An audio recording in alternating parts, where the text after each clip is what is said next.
You are listening to the sounds of positivity with Crystal Mars, the real tea you need to navigate through life. Join me for discussions on topics from business to marketing and gain insights on how to start and get the work done.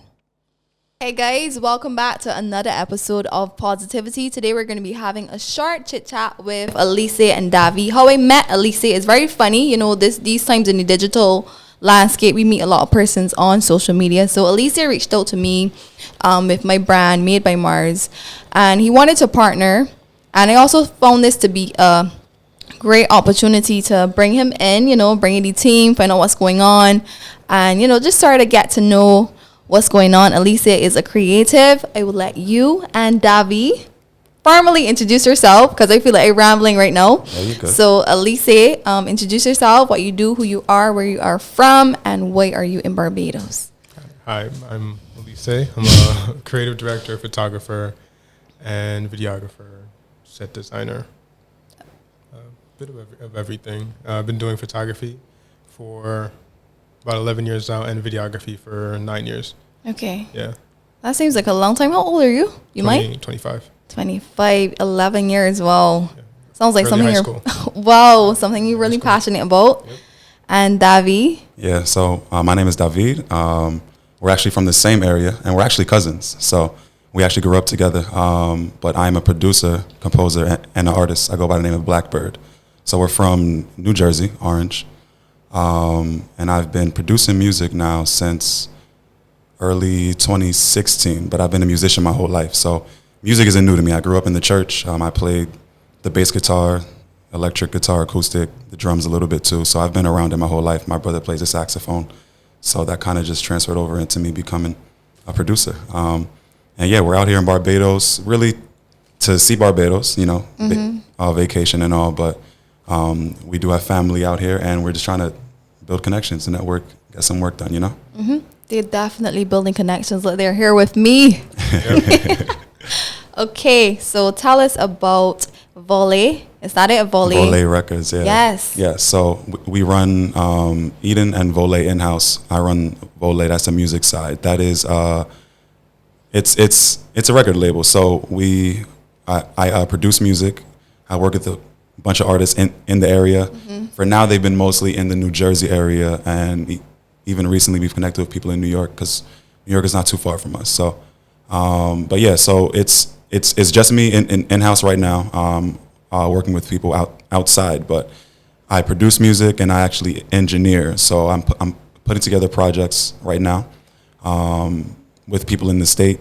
But even besides that, besides working with artists, I do a lot of commercial work. So I've done like short films. I've produced for companies for things you hear on TV, like commercials, stuff like that too. So when it comes to how I make music, it's not only like one style. Okay. I'm a real creative when it comes to the music side because I like to do everything. Okay, well-versed, all-rounder. Yeah. I'm very versatile when it comes to the music. Okay, great. So where could I find all of this great stuff? So if you look at me online, like if you just search Blackbird, you'll find me on everything from Apple Music, Spotify, because I do have music out. Okay. Like I said, I am an artist. But if you look on Instagram, I have a page running called Beats by Black. Beats by Black. And Black is spelled BLK. And I should say Blackbird is spelled BLK, BRD. Okay. That's how it's spelled. So 6 letters, BLK, BRD. Okay, easy. Real easy. So if you look it up, you'll definitely find my stuff online. And we also have the page for Eden, which he's going to get to. But through there, you'll see us like visually. I kind of stay behind the scenes, but you'll see me here and there and what we do there and the studio that we're running too. Okay. So, yeah. I like it. Yeah. Okay, so Eden, let's hear about Eden. Yeah, so Eden is basically a creative production hub for people from New Jersey, New York, Pennsylvania, anybody in that area. And we just have different rooms for all types of creatives, from musicians, producers, models, photographers, videographers, dancers. We even have a loft space for people to come and do events, birthday parties, stuff like that. So Eden's basically just that creative space for artists to just come in and just create. Okay. Yeah. So we like to call ourselves the most convenient production company in New Jersey. Not the best, but the most convenient. Okay. Definitely. Yeah, we're right by the train stop, so a lot of people come and stop right by. most of our days you're going to find us in the studio just running, and a lot of people come through and book the studio and stuff. So, yeah, it's a great space. Okay, cool. So you are in Barbados, and I saw that you're collaborating with, designers, models, MUAs, 2 guys from New Jersey and Barbados doing so much great things. Like, what was the vision when you started? The vision with when we came here was, I think the vision whenever we leave New Jersey, it's always to keep doing what we're doing, which is just creating. So we come to a place like Barbados, and it's just another place on the planet. Like there's creatives here, there's talented people here.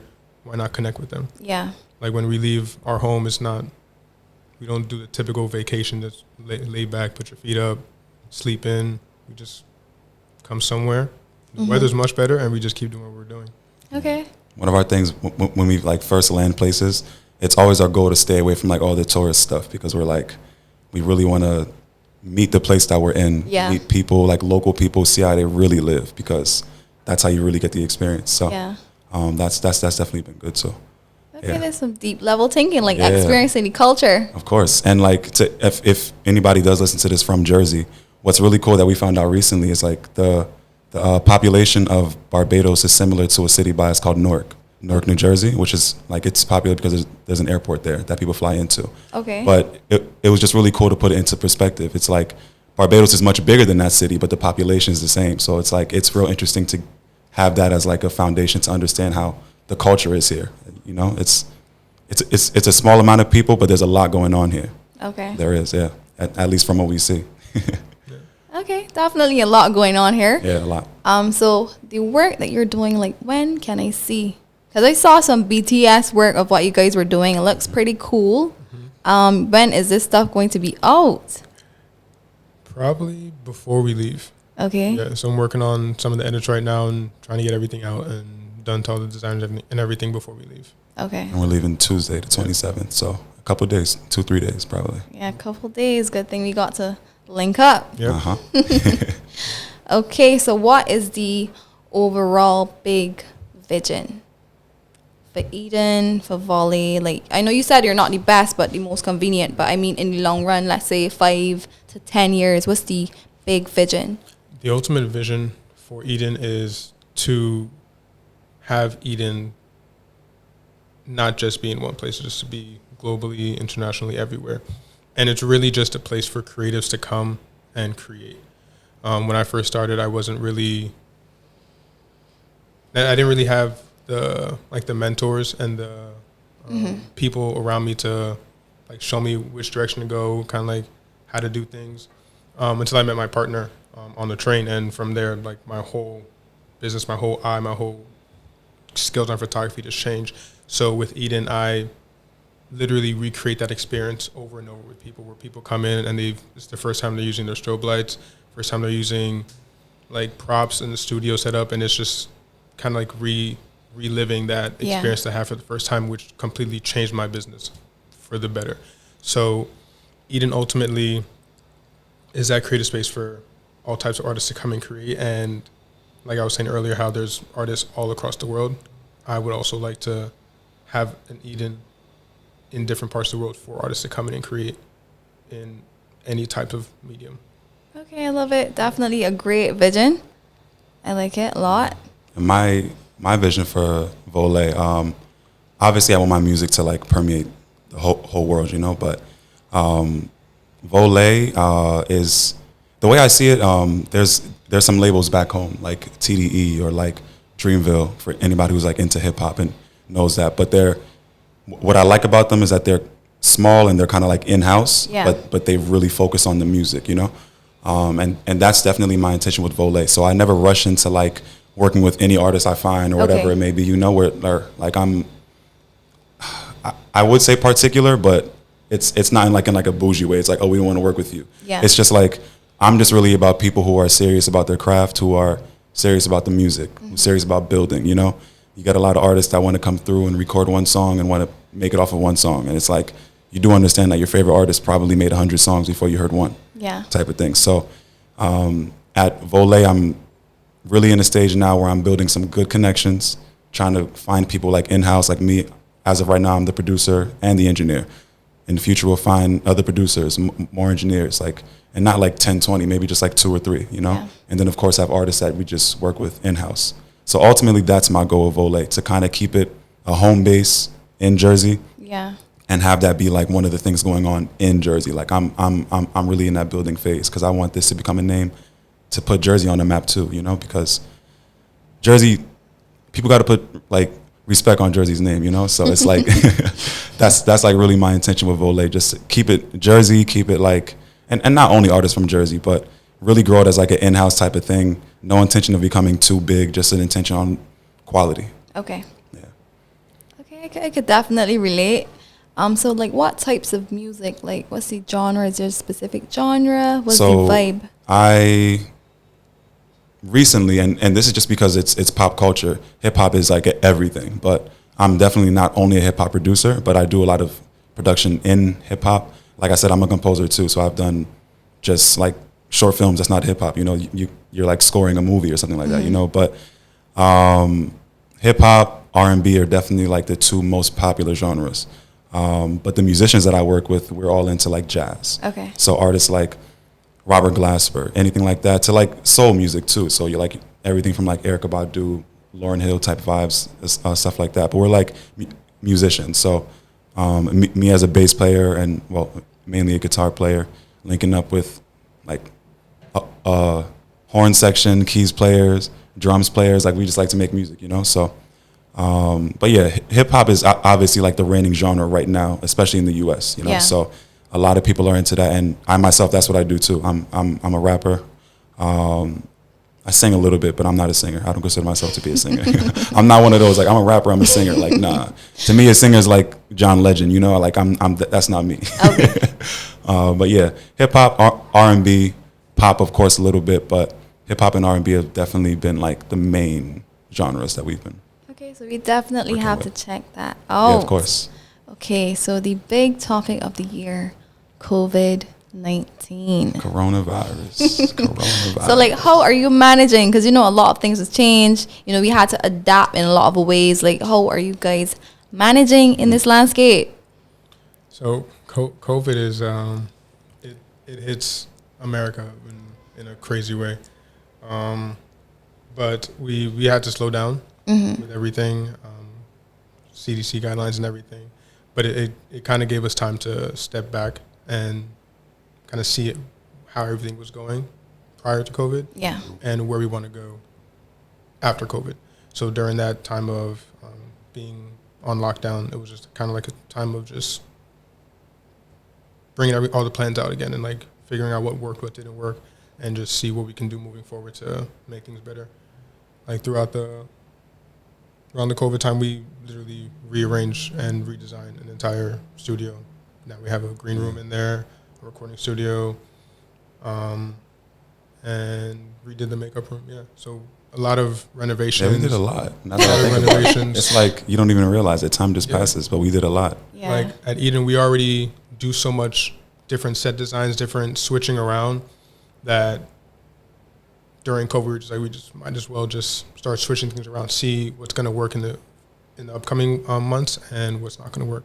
And for the most part, it's been working. Okay, productive. I like it. Yeah. I mean, a lot of people were discouraged. People were giving Yeah, it's up. very easy to get to that So point. Yeah, we like made it a goal to do the opposite of that. Like we're definitely both the types of people, and that's why we get along so well. Where it's like any situation, we understand that everything can have positivity and negativity. So if you're focused on pulling like what's positive out of it, then you can be productive. And with everything that happened with COVID, like for me, like I was telling people, I'm like, honestly, for me, it's not much has changed. I don't really do much. I stay in the studio. I produce my music, and I don't really need to be out and about to do that. So it's like I got a lot done. Yeah. You know, and even right now, if you go on my Instagram, the Beats by Black page, you'll see like a lot of the beats that I'm posting for sale on a site called BeatStars. You'll see the date that I started posting them is actually like in February, and they're going February, March, all through April. So you can see like, wait, I was doing this all through COVID. Like, consistent. I was like there was no time to take off, and we had that same mentality through everything, not just Vole, like as he said with Eden. So we like did a bunch of renovations at Eden, and when stuff opened back up, it was like almost like it never happened, you know? So, but hey, now things are getting crazy again because people in the U.S. are, you know, that's a whole different story, but they don't know how to act with COVID. And like me, like, how is it over there? Like, how is it in Jersey? It's so, okay. And you might have heard out here, but New York was like one of the epicenters when it first started. And where we are in Jersey is about like 10, 15 miles from New York. Kilometers, what is that? Like less, like 20 kilometers type of thing. Pretty so close. yeah, it's like really close. Like we're in northern Jersey, which is like right there with New York pretty much. So we knew off rip, it's like if it's going crazy in New York, it's going to spread to Jersey. And of course, New York was like number one, and then Jersey was right behind it at number two. So everybody was focused on New York, but in Jersey we had like some of the highest numbers too at the time. So of course it's like it's something brand new. Like you don't know how to handle it. Like, is it how deadly is it? Like, should we be so? At first we were very cautious, and then as we learned, okay, we can go around wearing masks, blah blah blah. You know, that all changed up. But it's like everything closed down. Like it's like my parents are really involved in the church, and they were having services online. Yeah. And now they were having some people come to the church, but I think it's like 25% capacity. But now it might be going backwards because I guess what they were saying about like during the summer, like it like going down, it actually happened. Okay. Like somehow, but I guess now that it's getting colder again, it's like on the rise. But I really think it's just has to do with people not taking it seriously, especially with how our president was treating things. So it's like people just are kind of fed up with it. And rather than being smart about it and doing what you have to do, like around our country, there's like new spikes everywhere. But what I will say is in Jersey, I have seen a lot of people like complying. Okay. There's like a lot of people like protesting. We don't want to wear masks. This is like against our rights. Fortunately, in Jersey, we don't have like those kind of people, or at least they're not the majority. Mm-hmm. But there's other parts of the country where you go to, like different states where that's the majority of people. Yeah. And I always say to people outside the U.S., in the U.S., yeah, it's the United States, but every state is like a different country. It's a different culture. Yeah, there's like a different culture to each state. There's a different, like, it's like you go to a whole different country when you go somewhere. So if I'm in New Jersey and I go to, even just on the East Coast, if I go to Maryland, it's a whole different place. Like, you're not going to experience the way, like, things the way that you experience them in Jersey, you know? And that's just on the East Coast. If you go out to like Midwest, states out there, and that's where like a lot of states are spiking right now, where people are like, hey, we don't want to wear a mask, you're taking away our rights. It's like, in Jersey, most of us understand, and we're doing what we have to do, but it is still spiking because like people want to have fun, you know? Like, people are at bars doing all this stuff. We lay low, you know, we're staying safe. I got parents I'm trying to keep safe, you know? I believe it's a sudden change, right? Like, we're the generation, like, we probably heard stories in the past where we hear, oh, there was this outbreak or there was this epidemic, but to us it's like stories, or, you know, kind of like a movie, like, you know, these things actually happen, and then we're the generation that have to live through this, and it's like, is this really happening? Like, we literally come from, you know, being out and so exposed to, you know, so much, you know, this is new. It's brand new. It's like, especially now with like the way social media and everything is, like, we're so much more connected now. So for this to happen, it's like, it's almost like backwards. Like, like people can't even stand being in their house all day. And I'm like, I'm used to this. I could attest, because like when we first locked down, and I'm a person that I love the beach. Okay. So when we locked down and the beach was closed, like, I was going out of my mind. Like, I have 3 siblings, and it was me, my 3 siblings in the house every day, all day. And I was going out of my mind. Like, I had days I would just like put water in like a big basin and sit down and pretend like I at the beach. Like, when did they open stuff back up here? Like, how long were the beaches closed for? I can't remember. That long. But they've been open now for a little while? Yeah. We've been open for a while, so that's probably why I don't remember. But I could not handle it. Nah, I know what you mean. I was home with my sisters. I have 2 younger sisters, and we were just going crazy. It was us and my parents. And it's like, okay, I'm tired of seeing you guys. I need to see somebody else. I got old real quick. Right. So like, given COVID now, you know, even like when, in terms of events, like we see that Zoom calls increase a lot. Everybody doing stuff more digitally. Like, how do you see opportunities, difficulty? Like, I mean, today in itself, this is, you know, me meeting up with persons that I met digitally. But what do you think about the digital landscape and more opportunities to network? Because know that, traveling isn't really a thing. Mm-hmm. I think digitally, this is probably one of an outbreak for it, where it's going to be a much higher demand for communicating with people out in your field, but in other countries or other places that you actually can't get to instantly. Okay. So I think that during this COVID lockdown, where everything is now digitally with Zoom, I think it's definitely going to be a positive thing for the digital marketing. Yeah. Because even with schooling, like, you're running college classes online. It's like crazy.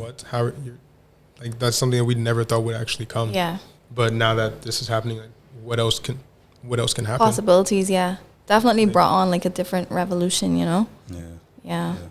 And with the music, like, as much as it has affected it, like, I think the main way that it's affected music is that artists can't tour. And the fact of the matter is that what most people don't know about music is that artists make most of their money off of touring. Like, you're talking like 75% of their money comes from moving. Like, they have to tour, ticket sales, and merch. Yeah. So it's like a lot of artists are struggling with that, but I think a positive from it is the fact that, like, since a lot of people are working from home, now it's kind of like we have one artist that comes to the studio with her work, and she can, like, be there recording, and then I'll do what I have to do, and she might get back to, like, a Zoom meeting or whatever. Okay. But it's like it's as much as it's, like, affecting people negatively, a lot of people like the whole working from home thing, because now they can move around. Like, I know people who are just traveling and working, like, wherever they are. That's as long as you have high speed internet, then you're good. So. Yeah. Yeah, definitely. So I think this kind of brings us to the, any closing remarks, any advice for young entrepreneurs, creatives like yourselves? Don't be afraid to, like, put yourself out there. That's like one thing I always tell people. Fear is, like, it only exists in your mind. Like, nobody has the fear that you have in your mind for you. It's not like people aren't expecting you to do what you want to do. So do what you want to do, put it out there. Don't be afraid. Learn, always learn from what you're doing, always improve, But yeah, that's, like, my advice to people always. Don't let that fear kind of drive what you do as a creative. That's like the definition of negative energy for us. And we all have it. That's the thing. Yeah. We act like it's like some people put on the front so well, like they don't have those. No. Everybody has the fears. It's about how you deal with that fear, So that's always my advice to people. We all have it. Learn to deal with it. Put your stuff out there because you are creative at your core. That's it. Okay, notes taken. Yeah. I would say something that really was inspired me greatly throughout my creative journey was quote that somebody told me in high school, and they just basically told me, you can have this, take it for the rest of your life. It was, failure shouldn't change you, but it should show you how and what to change. Yeah. So a lot of people, when they fail, they just feel like that's it. They don't want to get back up. They don't want to try again. But what really should be happening is when you fail, you should sit there and see exactly what you did and figure out how to do it better and not do it again, and just continue on that path and not be defeated by the failure, which I feel like a lot of people, they let failure get the best of them, which can't win if you let failure get the best of you. Just a failure. Trying to be winners out here. Yeah, that's the goal, winning. Yeah, definitely. Yeah, I love the process. We feel sometimes we get discouraged, but then it all comes down to how bad do you want it. Because if I sit and complain, then I'm not helping the situation, right? I like to think it takes the same amount of energy to complain and then to find a solution. Yeah. Yep. Like, they're both require energy, so just choose your energy wisely. Exactly. And you never regret choosing to be productive. Like, you never regret, like, okay, let me just do what I have to do. At the end of the day, when you look back, like, you're like, okay, I almost didn't do that, Or even, like, looking down the line, like, weeks later. to like work that you've been doing, and it might have seemed like it's getting nowhere. But hey, you put a couple weeks in, an inch per day, what's gonna happen? You know, so hit it every day, definitely. Okay, great words. Small steps. Small steps, incremental. It's always incremental. I love it. So, Elise'e will be shooting Made by Mars tomorrow. Yep. Very excited. Shout out to you with Made by Mars. Yeah, that's awesome. I'm looking forward to this. Very excited. It's been a great chit chat. I guess you could leave your social media handles. I definitely think Eden has like really, really great content. So that's like, as soon as you reached out, I was like, oh, he has amazing work. Yes. Thank you. Yeah, so it's Eden. It's Eden. Eden.nj. .nj on Instagram. Yep. Eden.nj, New Jersey. So NJ, Eden.nj. Yeah, New Jersey. All about New Jersey. Yep. You have any other social media platforms, handles? So Eden.nj is the Eden page, and my personal one is SIIOJP. Right, that's success in its outcome. Yep. And JP is my last name, Jean Pierre. Okay. And then I said mine before, Beats by Black. That's my only thing right now. I don't have a personal page. I'm not a big social media person. I'm trying to be. But Beats by Black, BLK. That's it. And then what else am I on? If you search on SoundCloud, I think it's the same, Beats by Black. If not, it's Zoiseau Noir, which is actually Blackbird in Creole. Yeah, it's yeah. So like I said, my artist name is Blackbird. If you search on SoundCloud, it should be Zoiseau Noir. But either way, if you search Blackbird anywhere, you're going to find it. It's supposed to be Zoiseau Noir. You can say it. Zoiseau Noir. Noir? Yeah. Zoiseau means bird in Creole, and Noir is black. Noir. NWA. Noir. But yeah, if you search Blackbird anywhere, though, you're going to find me. And then, like I said, Instagram, Beats by Black. All right. So, guys, definitely have to check out these handles, these pages. Two amazing, great young fellas. Like, glad to, have this chat. Definitely learned some stuff. Cannot wait for tomorrow. Thanks for having us. Yeah, Thanks for the opportunity, of course. Thank you for coming. Of course. All righty. Bye, guys. That's enough for today. See you.